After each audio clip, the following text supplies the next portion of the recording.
দেখাচ্ছে দাদাই একেবারে বেবাক বনে গেছে। सैंडी जी, भैया आपसे बड़े हैं ना, आप कुछ भी बोलते हो। আচ্ছা আচ্ছা ঠিক আছে ঠিক আছে। দাদু এই যে তোমার চা। বলছি আমার একটা প্রস্তাব আছে। কি প্রস্তাব? বলছি এই যে ছোট যা প্রতি বছর তো গণেশ পুজো করে, আর গণেশ পুজো এসে গেছে, আমি ভাবছি যদি আমরাও এই বছর গণেশ পুজো করি কেমন হবে। এই গড আমি ইচ্ছা ওকে তখন থেকে বলার চেষ্টা করছি কিন্তু কিছুতে শুনছেই না। এখনই বলছিলেন না বিজনেস আইডিয়াস নিয়ে ডিসকাস করবে। হ্যাঁ আরে বাবা আগে কথাটা শেষ তো করতে দাও, ফিনিশ করতে দেয় না, কথা খালি কথা বলে। তো বলছি গণেশ পুজো উপলক্ষে আমরা দোকানে লাড্ডু আর মোদক বিক্রি করব। কি দাদু কেমন হবে বলো? দোকানে বিক্রিও বাড়বে আর সবার সুবিধাও হবে। আর এখন তো অনেকে গণেশ পুজো করে, বাঙালি অবাঙালি সবাই গণেশ পুজো করে। কেমন হবে বলো দাদু? উত্তম প্রস্তাব, অতি উত্তম প্রস্তাব। তাহলে আর দেরি কেন, হল্লা পার্টিদের খবর দাও, হইচই করে আর কিছু শুরু হয়ে যাক। এই শোন যাই ভালো হবে বুঝলি, এত বাধা বিঘ্ন গেল বাড়ির উপর দিয়ে, বেচারা আমরা বিঘ্নহন্তাকে ডেকে আনবো, বরণ করে আনবো সবাই মিলে। না কিন্তু এটা শুধু আমার একার মতে হবে না। হ্যাঁ বলছি দাদু ভাইরা তোমরা কি বলো? বলার আর কি আছে দাদা, আমরা না হয় এই সময় আমাদের নতুন ডিভিশনটা ওপেন করবো। আর তাহলে তো রাজীব দাদাকে ফোন করতে হবে, প্ল্যানিং এর মিটিংটা তো কালই। मिठाई जी बहुत मजा होगा है ना, हम लोग सब कोई नाचेंगे और भैया आप ढोल बजाना।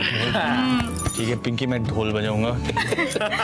सब कोई बोलो गणपति बप्पा मोरिया। मंगल मूर्ति मोरिया। ঠিক আছে চলে যা, চলো আমরা সকলকে গিয়ে খবর দিই। চলো চলো চলো চলো। যাক বাবা, এবার সব বাধা বিঘ্ন কাটবে, ভালো হবে। জয় গোপাল।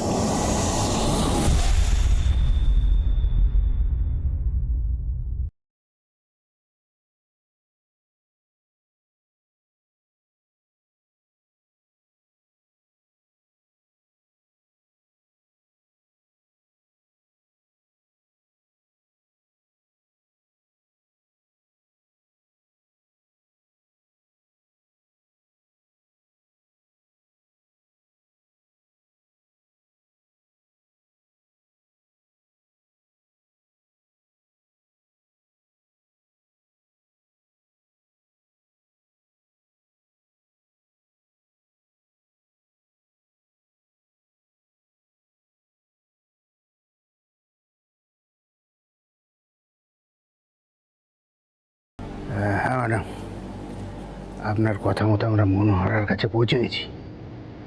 হ্যাঁ ম্যাডাম, যা যা রাখতে বলেছেন ঠিক রেখে দেবো। হ্যাঁ ম্যাডাম, পিছনের জানলাতে ঢুকবো তো? ঠিক আছে, বেসিনের ঠিক উপরে।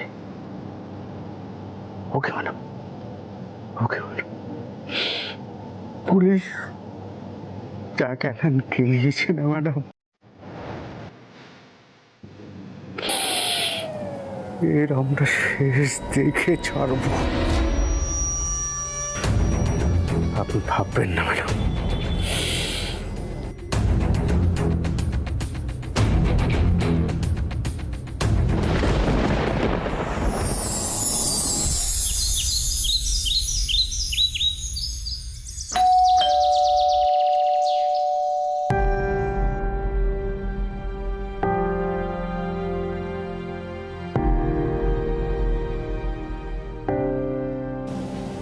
এত আলি কে এলো? এই দাঁড়ো দাঁড়ো দাঁড়ো, আমি দেখছি, দাঁড়ো।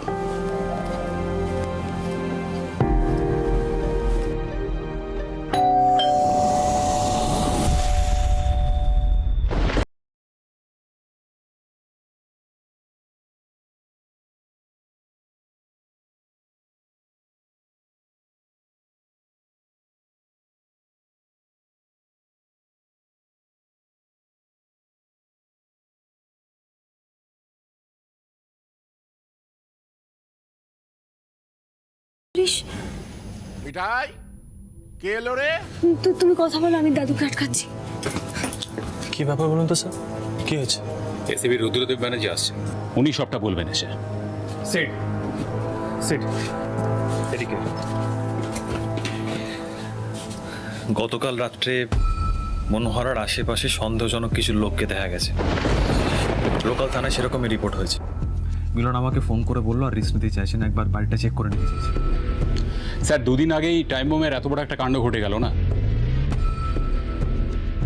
সেই জন্য আমরা আর কোনো রিস্ক নিতে চাইছি না। সিট শোন, তুই বাড়ির সবাইকে ডাক, বিষয়টা জানা, আর একবার ওনাকে পুরো বাড়িটা ভালো করে চেক করে নিতে দে। রুটি, তুই না বুঝতে পারছিস না, দাদাই থামি না অলরেডি খুব আপসেট হয়ে আছে। সময় সবাই কি খুব একটা দরকার আছে আমাকে বলতো? কি হয়েছে আমাকে একটু বলবে, কি হয়েছে গো? মিঠাই, তুমি সবাইকে ডাকো, আমি বুঝিয়ে বলছি। স্যার, আমরা তাহলে বাইরে ওয়েট করছি, চারপাশটা একটু দেখে নিই, তারপরে বাড়িতে ঢুকবো। আসুন। ভয়ের কিছু পুলিশ দাদা? না মিঠাই, ভয়ের কিছু না সেরকম। অ্যাকচুয়ালি পাড়ার লোকজন কয়েকজন সন্দেহজনক লোকজনকে দেখেছে মনোহরার আশেপাশে, তাই আর কি চেক করতে চাইছিল, সেরকম কিছু না। কি বলছো গোপাল? গোপাল, আর যেন কোনো গন্ডগোল না হয় গোপাল। একের পর এক যে কি হচ্ছে না আমাদের সাথে।